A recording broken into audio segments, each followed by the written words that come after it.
We have the Digi EX12 router here that we're going to unbox, so let's get right to it.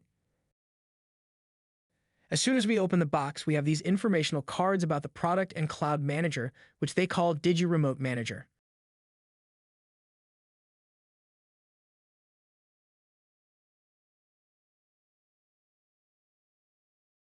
We have a sticker with a serial number, MAC address, and default password. This is helpful in case the bottom of the router is not accessible once it is installed. Now for the router itself. It's a compact and lightweight device. On the top, we have the LEDs. To one side are the SMA female cellular antenna ports along with the SIM card slots.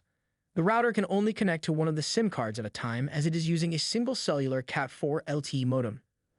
The bottom has the device label as well as rubber feet to help keep it stable on flat surfaces. On the opposite side of the antenna ports are the Ethernet serial and power ports. There are buttons here also.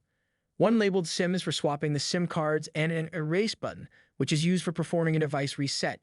It has 3 different reset modes: a configuration reset, a full reset, and a firmware reversion.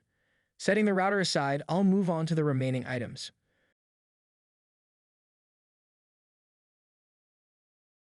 First, there's the cellular paddle antennas, of which there are 2.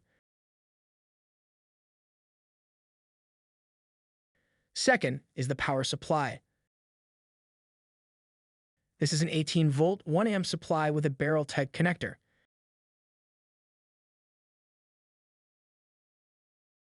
That's it on the Digi EX12 for now. Thank you for watching. Please subscribe if you're interested in more videos like this.